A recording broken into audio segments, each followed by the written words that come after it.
Market లో invest చేసి మీ డబ్బులు డబుల్ చేసుకోవాలనుకుంటున్నారా? సుందరరామిరెడ్డి గారి లైవ్ సెమినార్ కి అటెండ్ అవ్వండి.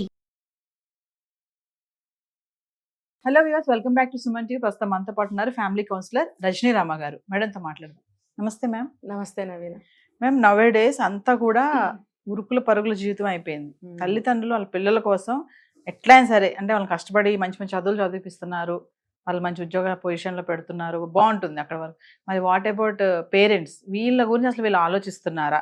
రేపు పిల్లలు చూస్తారా చూడరా అనేది పక్కన పెడితే, కొంతమంది చూడరా అనుకుంటారు, కొంతమంది చూస్తారు, కానీ ఆ టైంలో వాళ్ళ పరిస్థితి ఎలా ఉంటుందో, వాళ్ళ రెస్ట్రిక్షన్స్, పిల్లలు ఇవన్నీ ఉంటాయి. మామూలుగా అంటే 60-70 సంవత్సరాలు దాటాక వీళ్ళకి అప్పటికి వచ్చేస్తాయి కదా పిల్లలు, పెళ్ళిళ్ళు అన్నీ అంటే తల్లిదండ్రులకి. మరి ఆ టైంలో వీళ్ళకి ఒక సేఫ్టీ ఉండాలి అంటే ఎలాంటి జాగ్రత్తలు తీసుకోవాలి? చాలా మంది చూస్తున్నాం మనం ఈ మధ్య కాలంలో, ఓల్డేజ్ హోమ్స్ కానీ అక్కడికి వెళ్ళిపోతున్నారు కొంతమంది, వాళ్ళంతటా వాళ్ళే వెళ్తున్నారు, కొంతమంది తీసుకెళ్లి జాయిన్ కూడా చేస్తున్నారు. సో అంటే 60 దాటాక ఎలాంటి జాగ్రత్తలు తీసుకోవాలంటారు? పిల్లలు చేసే మోసాలు అంటే, నేను ఈ మాట చెప్తున్నానంటే కొంతమంది ఉన్నారు మోసాలే అంటారు కదా మేడం దాన్ని, మరి వదిలేస్తున్నారు కదా, మధ్యలో వదిలేస్తున్నారు వాళ్ళని, మరి వాళ్ళ పరిస్థితి ఏంటి? మరి అంటే మీరు క్వశ్చన్ వేశారు, 60 తర్వాత తీసుకోవాల్సిన జాగ్రత్తలు ఏంటని. అంటే 60 తర్వాత ఎలా ఉండాలో 60 తర్వాత జాగ్రత్తలు తీసుకోవాలా అనేది నాకు వచ్చింది. 60 తర్వాత ఎలా ఉండాలి అనేది జాగ్రత్తలు 60లో తీసుకునేది కాదండి. అది ఇంకా ఒక 20 సంవత్సరాల ముందే తీసుకోవాలి. ఇంకా మాట్లాడితే ఇంకా ముందుకెళ్ళాలి. ఎలా అంటే పిల్లలు ఇందులో 2-3 ఉన్నాయి. ఇప్పుడు ఒకటి ఆస్తుల విషయం కావచ్చు, ఒకటి పిల్లలు చూస్తారా చూడరా అనే విషయం కావచ్చు. ఇలా తీసుకుంటే పిల్లలు చూస్తారా చూడరా అనే డౌట్ రాకుండా ఉండాలంటే మన పెంపకం సరిగ్గా ఉండాలి. నేను పేరెంటింగ్ నాకు చాలా ఇష్టమైన సబ్జెక్టు. ప్రతిదానికి దీన్ని అనుసంధానించే నేను మాట్లాడతాను. ఇప్పుడు మనం వంట మంచిగా తయారు చేసుకుంటే కదండి మంచిగా ఆకలి మీద మంచి భోజనం చేస్తాము, తృప్తిగా అనిపిస్తుంది. అలాగే మన పిల్లల్ని మనం మంచిగా పెంచుకుంటేనే మన వృద్ధాప్యం బాగుంటుంది, వాళ్ళ ఫ్యూచర్ బాగుంటుంది. మనం ఎలా పెంచుతామో వాళ్ళ పిల్లల్ని కూడా అలాగే పెంచుతారు. మన వృద్ధాప్యంలో మన పిల్లలు మనల్ని బాగా చూస్తే, ఇది చూస్తూ పెరిగిన పిల్లలు వాళ్ళ పేరెంట్స్ని కూడా బాగా చూస్తారు. అంటే మన పిల్లల్ని వాళ్ళ పిల్లలు బాగా చూస్తారు అనేది ప్రతి ఒక్కళ్ళు తెలుసుకోవాల్సిన విషయం. ఇప్పుడు ఈ కాలమే కాదు, ఆ కాలమే కాదు, ప్రతి కాలంలో కూడా ఈ విషయం మీద కాన్సన్ట్రేట్ చేయని వాళ్ళే ఎక్కువ. భయంతో పెంచిన వాళ్ళు ఎవరన్నా ఉంటే, ఎవరన్నా కొంచెం మంచి పద్ధతులతో పెంచుకున్న వాళ్ళు ఉంటే వాళ్ళు కొంచెం బాగుంటున్నారు. మిగతా వాళ్ళందరూ కూడా ఏమీ బాగుండట్లేదు. కాబట్టి ఏం చేయాలంటే, వృద్ధాప్యంలో బాగుండాలి అని అనుకుంటే పిల్లలు పుట్టిన దగ్గర నుంచి ఒక ట్రాక్ వేసుకుంటూ వెళ్ళాలి. ముందు మనలో ఏమైనా చెడు లక్షణాలు ఉంటే వాటికి ఆ రోజుతో స్వస్తి పలకాలి. ఏది? నోటుకొచ్చినట్టు బూతులు తిట్టడమా, లేకపోతే డబ్బులు బాగా ఖర్చు పెట్టేయడమా, ఏది ఎలా చేస్తే ఏముందిలే అని అనుకోవటమా, భార్యను కొట్టడమా, తిట్టడమా, వచ్చిన చుట్టాలతో జలసాలు చేయటమా, ఫ్రెండ్స్తో జలసాలు చేయటమా, దాన ధర్మాలు చేయటమా, విచ్చలవిడిగా ఉండటమా, ఇలాగా మనం ఏదైనా ఒక సినిమా చూసినా, ఒక పని చేసినా, ఏదైనా సరే ప్రతి ఒక్కటి కూడా పిల్లల మీద ఇన్ఫ్లుయెన్స్ అవుతుంది. కాబట్టి పిల్లలు పుట్టంగానే మన ఫ్యూచర్ బాగుండాలి, పిల్లల ఫ్యూచర్ బాగుండాలి అని అనుకుంటే ఇలాంటి వాటి అన్నిటికీ పిల్లలు పుట్టినరోజునే స్వస్తి పలకాలి, లేకపోతే పిల్లల్ని కనకండి. నేను ప్రతి వీడియోలో చెప్తాను ఇదే మాట, మళ్ళీ చెప్తున్నా. సో ఆ రోజు నుంచి కూడా పిల్లల్ని మంచి పద్ధతులతో, వాల్యూస్తో పెంచాలి, బంధాల విలువలతో కూడా పెంచాలి. ఒక చదువే కాదు, చదివేట్టు స్కూల్లో చదువుతారు. ఈ బంధాలతో ఎప్పుడైతే పెంచుతారో, ఈ వాల్యూస్తో ఎప్పుడైతే పెంచుతారో, స్కూల్లో కానీ, కాలేజీలో కానీ, జాబ్స్లో కానీ, పెళ్ళైన తర్వాత కానీ ఆత్మహత్యలు చేసుకోరు. ఎందుకంటే ప్రతిదాని విలువ తెలుస్తుంది కాబట్టి, విచక్షణ కలిగి ఉంటారు కాబట్టి. ఇలాంటి బంధాల విలువలతో కనుక పెంచినట్టయితే వాళ్ళకి విచక్షణ అనేది వస్తుంది 14-15 సంవత్సరాల వయసుకి. ఆ విచక్షణ అనేది కలిగి ఉంటే వాళ్ళు ఆత్మహత్యలు చేసుకోరు, అసలు తప్పు పనులే చేయరు. ముందు భయభక్తులతోటి, మంచి పద్ధతితోటి, డిసిప్లిన్ తోటి పెరుగుతారు వాళ్ళు. ఆ పెరిగినప్పుడు చక్కగా ఒక క్రమ పద్ధతిలో చదువుకుంటారు, మంచిగా పైకి వస్తారు, మంచి ఉద్యోగంలో సెటిల్ అవుతారు. ఇప్పుడు ఆఫ్టర్ 60 మనం ఎలా ఉండాలి అనుకునే ప్లాన్ ఇప్పుడు చేసుకోవాలి, మిడిల్ ఏజ్లో చేసుకోవాలి. వీళ్ళు ఏం చేయాలి? ఒక 15 సంవత్సరాల ముందు నుంచి, ఓకే, ఇంకా మరీ కొంచెం లిస్ట్ ఒక 10 సంవత్సరాల ముందు నుంచి కూడా వీళ్ళ ఆఫ్టర్ రిటైర్మెంట్ ఎలా అనేది ప్లాన్ చేసుకోవాలి. వీళ్ళు ఒక మెడికల్ ఫండే కానీ, లేకపోతే ఎల్ఐసీలే కానీ, ఇంకా ఉన్నాయి కదా మన హెల్త్ ఇన్సూరెన్స్లు కానీ, లేకపోతే హ్యాపీ ఫండ్ కానీ, ఇంకా ఇలాంటి ఫండ్స్ కొన్ని ఉంటాయి. ఇవన్నీ కూడా వీళ్ళు నిర్ణయించుకోవాలి. దానికి తగ్గట్టుగా మంత్లీ ఇన్వెస్ట్ చేసుకుంటూ ఉండాలి. రిటైర్ అయిన తర్వాత వచ్చే ఫండ్స్ ఉంటాయి కొన్ని, దాన్ని కూడా ఇష్టం వచ్చినట్టు చేయకుండా దాన్ని కూడా ఇన్వెస్ట్ చేసుకోవాలి. ఎందుకు అని అంటే చేసుకోగలుగుతారు. ఎట్లా అంటే పిల్లలు చక్కగా సెటిల్ అవుతుంటారు, వాళ్ళు ఏమి చెడిపోలేదు, చక్కగా పద్ధతిగా పెరుగుతున్నారు, చక్కగా చదువుకుంటున్నారు, మంచి ఉద్యోగాల్లో సెటిల్ అవుతూ ఉన్నారు. ఇలా మిడిల్ ఏజ్ అంటే అది అంతే కదా. Yes. అలా అవుతున్నప్పుడు వాళ్ళ మీద ఎంత ఖర్చు చేయాలో అంత చేస్తున్నారు. కానీ ఆఫ్టర్ రిటైర్మెంట్ అని అన్నప్పుడు, ఆఫ్టర్ 60 అని అన్నప్పుడు, ఇక్కడి నుంచి మీ గురించి కూడా 50% మీరు ఆలోచించాలి. ఇక్కడి నుంచి కంట్రోల్ అవ్వాలి. ఒక క్రమ పద్ధతిలో పెరిగిన పిల్లలు విచ్చలవిడిగా డబ్బులు ఇవ్వమని అడగరు. ఒకవేళ కొత్త అలవాట్లకి అలవాటు పడి ఒకవేళ అడిగితే కనుక మళ్ళీ మీరు మీ పద్ధతిలో లాక్కొస్తారనమాట. లాక్కు రావాలి. Yes. ఆ దారిలోకి వస్తారు వాళ్ళు. పోనీలే ఇంతవరకు బాగున్నారు కదా, బ్రహ్మాండంగా సెటిల్ అవుతున్నారు కదా, అక్కడెక్కడికో వెళ్దామంటున్నారు, పిక్నిక్ వెళ్దామంటున్నారు, లేకపోతే ఇలా ఏవో ఉంటాయన్నమాట. ఇప్పుడే కదా అడిగారు పాపం, పంపిద్దాంలే, డబ్బులు ఇద్దాంలే అని మీరు అనుకున్నారా, అయిపోయింది అక్కడ. వెళ్ళండి, ఫ్యామిలీ అంతా కలిసి వెళ్ళండి. ఫ్రెండ్స్తోనో ట్రిప్పులో టూర్ అలా అలా వెళ్ళారనుకోండి, అక్కడికి వెళ్ళిన తర్వాత ఏం జరుగుతుందో తెలియదు. ఇవాళ రేపు మనం చాలా చూస్తున్నాం. అక్కడికి వెళ్ళి కాలు జారి పడిపోవడమో, ఇంకోటి జరిగి పడిపోవడమో, ఊరికే సరదాగా చేయి పెట్టి ఇట్లా తోసుకుని జోకులు వేసుకునేటప్పుడు జారి పడిపోయి చనిపోయిన కేసులు ఎన్నో కొల్లలు ఉన్నాయి ఇలాంటివి. మనకి ఎక్కడ ఏం పొంచి ఉందో మనకు తెలియదు. ఫ్యామిలీస్తో వెళ్తే ఇలాంటి ప్రమాదాలు జరిగే ఆస్కారాలు అసలు 1-2% ఉంటుంది. ఎందుకంటే పెద్దలు కంట్రోల్ చేస్తుంటారు, అటు వెళ్ళొద్దు ఇటు వెళ్ళొద్దు, ఇటు రండి ఇక్కడ కూర్చోండి అని అన్నప్పుడు అది వినాలి. మీరు దూరం నుంచి ఆస్వాదించండి. ఆ నీళ్ళల్లోకి వెళ్ళడం ఎందుకు, ఆ వాటర్ ఫాల్స్ దగ్గరికి వెళ్ళడం ఎందుకు, అంత పెద్ద పెద్ద చెట్లు ఎక్కి కిందకి దూకుదాం అనుకోవడం ఎందుకు, ఇవి జరుగుతున్నాయి. చెట్లు ఎక్కి అక్కడి నుంచి ఉయ్యాలలాగా ఊగుదాము, మనము ఫొటోస్ తీసుకుందాము, ఇలాంటివన్నీ జరుగుతాయి పిల్లలు వెళ్ళినప్పుడు. పెద్దవాళ్ళు ఉన్నప్పుడు కంట్రోల్ చేస్తారు. కాబట్టి ఆ విలువలతో పెంచితే పిల్లలు కూడా ఆ పనులు చేయరు. ప్లస్ ఫ్యామిలీస్తో కనుక మీరు వెళ్ళినట్టయితే వాళ్ళు కూడా అంత అడ్వెంచర్స్ చేయరు. చేసినా మీరు ఆపుతారు కాబట్టి కంట్రోల్లో ఉంటారు. ఇలా కంట్రోల్ అనేది ఎప్పుడూ కూడా పెడుతూ ఉండాలి వాళ్ళకి.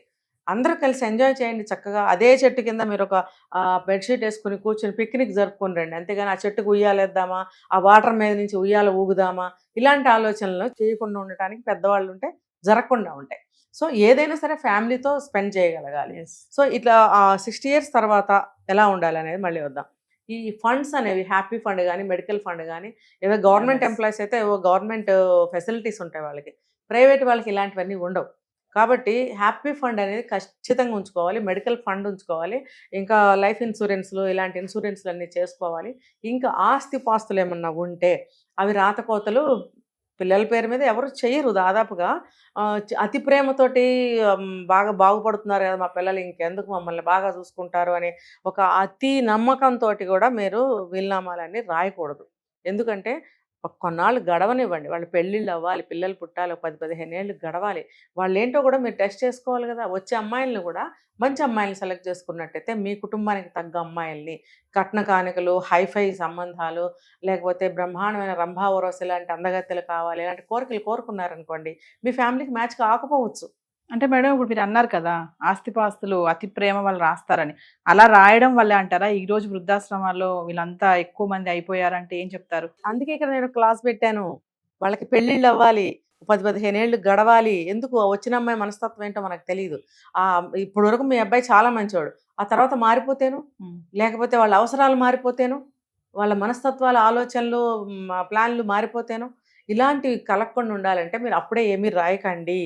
వాళ్ళ మీద భరోసా ఏర్పడిన తర్వాత మనందరం ఒకటే, వీళ్ళని మేం కాకపోతే ఎవరు చూస్తారు, మేము చూడకపోతే వీళ్ళని ఎవరున్నారు చూసేవాళ్ళు అనే అభిప్రాయం కొడుకు కోడల్లో కూడా కలగాలి. అలా కలగాలి అంటే మంచి అమ్మాయిల్ని మీరు సెలెక్ట్ చేసుకోండి. లవ్ మ్యారేజ్ అవనివ్వండి, అరేంజ్డ్ మ్యారేజ్ అవనివ్వండి, కుటుంబానికి తగ్గ అమ్మాయిని తెచ్చుకోవాలని నా కోరిక అంటే జనం అలా ఉండాలనేది నా కోరిక. అలా ఉన్నప్పుడు ఆ అమ్మాయి కూడా ఈ కుటుంబానికి తగ్గట్టుగా ఆలోచించగలుగుతుంది. కొంతమంది అమ్మాయిలు బాగుంటారు, బాగా చదువుకుంటారు, అబ్బాయి అంటే ప్రాణం ఇస్తారు, కానీ ఈ కుటుంబ సభ్యుల్ని సొంతం చేసుకోలేకపోతారు. దానివల్ల ఏమవుతుంది, పరాయిగానే ఉంటుంది. ఇంకొకటి ఏంటంటే ఇక్కడ అత్తగారు కూడా సడన్గా మారిపోవచ్చు, ఆ అమ్మాయిని బయటదానిలాగా చూడొచ్చు. ముఖ్యంగా బయట నుంచి వచ్చిన అమ్మాయిని ఎప్పుడు కూడా అలా చూడొద్దండి. ఇప్పుడు ఆ అమ్మాయి వాళ్ళ ఇంట్లో ఉండొచ్చు కదా, మన ఇంటికి ఎందుకు వచ్చింది? మన ఇంటి దగ్గర లేకపోయినా అబ్బాయి దగ్గర ఉన్నా సరే మన ఫ్యామిలీకే వచ్చింది కదా, తన ఇంట్లో తను వాళ్ళ అమ్మ దగ్గర ఉండొచ్చు కదా, ఎందుకు వస్తుంది అనేది అర్థం చేసుకోవాలి. ఆ అమ్మాయిని బాధ పెట్టకూడదు, ఏ విధంగానూ బాధ పెట్టకూడదు. అంటే ఏదో ప్రతిరోజు ఆ గొంతెమ్మ కోరికలు తీర్చటము, ప్రతిరోజు ఏదో కానుకలు ఇవ్వటము, మెళ్ళ గొలుసులు వేయటము, పట్టు చీరలు కొనటం, ఇలాంటి వాటితో మీరు ఎప్పుడు కూడా ఒక మనిషిని మీరు మంచితనం చేసుకోలేరు. సహజమైన ఒక ప్రవర్తన అనేది ఉంటుంది ప్రతి మనిషికి. సహజమైన ప్రవర్తనతోటి చేసుకోవాలి, మన మన వైపు చేసుకోవాలి అవతల అమ్మాయిని. అలా ప్రేమించగలగాలి, ఉన్న దాంట్లోనే చక్కగా చూడగలగాలి, ఒక మాట ద్వారానేనండి ఏదైనా. నువ్వు ఎన్ని నగలు ఇచ్చినా సరే ఒక మాట బాగోకపోతే వాళ్ళు సరిగ్గా ఉండరు. ఎన్ని చీరలు ఇచ్చినా, ఎన్ని ఆస్తులు ఇచ్చినా ఎవరికి ఇస్తారేంటి తర్వాత మాకేగా ఇస్తారు అని మాట్లాడతారు. అదే నువ్వు మంచిగా మాట్లాడి ప్రేమించు కోడల్ని, ఇంకా ఆ అమ్మాయి వదిలి వెళ్ళదు. అది అటువంటి మనస్తత్వం గల అమ్మాయిని ముందే మీరు సెలెక్ట్ చేసుకోవాలి. వచ్చిన తర్వాత ఆ అమ్మాయిని ఆదరించగలగాలి, ప్రేమించగలగాలి, మనలో కలుపుకోగలగాలి. అప్పుడు మీ అబ్బాయి కూడా ఆ అమ్మాయిని మనలో కలపడానికి గట్టిగా ప్రయత్నిస్తాడు. తను కలుస్తుంది. అంతా కూడా ఒక కుటుంబంగా. ఇప్పుడు నిన్నటి వరకు మీరు నలుగురు ఉన్నారు, ఇవాళ 5గురు అయ్యారు, రేపు 6గురు అవుతారు. 6గురు కలిసి కూర్చొని మీ ఇంటి సమస్యల్ని పరిష్కరించుకోండి. మీరు 6 సలహాలు వస్తాయి ఇప్పుడు ఇక్కడ. నిన్నటి వరకు 4, ఇవాళ 6. ఏదైనా సమస్య వచ్చిందంటే 6గురు కలిసి ఎవరికి తట్టిన సలహా వాళ్ళు ఇచ్చినప్పుడు ఏదో ఒకటి క్లిక్ అవుతుంది. మన సమస్యను మనం పరిష్కరించుకోవచ్చు. అలా కుటుంబం ఏకమైనప్పుడు ఫ్యూచర్లో మనం వాళ్ళకి ఆస్తుల్ని రాసి ఇవ్వచ్చు, కానీ కంప్లీట్గా కాదు. కొన్ని భాగాలు ఉంటాయి, వాళ్ళకింత మనకింత అనేది ఉంటుంది. మన కింద మనం కొంత ఉంచుకోవాలి. అది చివరికి ఇంకా చెప్పినట్టు వాళ్ళే కదా తీసుకుంటారు. ఎంతమంది పిల్లలు ఉంటే అంతమంది పంచుకుంటారు అనేది చట్టరీత్యా కూడా అది ఉన్నదే. కాబట్టి మొత్తం పంచకూడదు, పంచితే కూడా పంచే విధానం ఇది. అప్పటికీ కూడా వీళ్ళకి కొన్ని ఫండ్స్ ఉంచుకోవాలి. హ్యాపీ ఫండ్ ఉండాలండి ఖచ్చితంగా. కొంతమంది రిటైర్ అయ్యాం కదా, అమ్మాయి నా దారి నేను తిరుగుతాను, మా పెళ్ళాం ఇంట్లో వండుకుంటూ కూర్చుంటుంది అని అనుకుంటారు కొంతమంది మగాళ్ళు. కానీ హ్యాపీ ఫండ్ అనేది కంపల్సరీ నీడ్ అండి. అది నీడ్. ఫారిన్ కంట్రీస్లో చూడండి, వీక్లీ వన్స్ ఆర్ ట్వైస్ లేకపోతే మంత్లీ వన్స్ ఆర్ ట్వైస్ బయటకు వెళ్తుంటారు. ఎందుకు? అది నీడ్, మానసిక వికాసం. కొంపలోనే కూర్చుని అదే వంట చేసుకుంటూ ఆ భర్త ఏమో రిటైర్ అయినా సరే బయట తిరిగి వస్తూ ఉంటే ఆయన ఎప్పుడు వస్తాడని ఎదురు చూస్తూ వండి పెట్టడం అనేది ఇప్పుడు జీవితంలో ఏమైనా మార్పు ఉందంటారా? ఇప్పుడు ఆయన కూడా ఉద్యోగం పేరుతో తిరిగి వచ్చాడు, ఇవాళేమో ఊరికే గాలికి తిరిగి రావడానికి అలవాటు పడ్డాడు. ఆయన టైం టేబుల్లో ఏమైనా మార్పు వచ్చిందా? మార్పు రావాలి.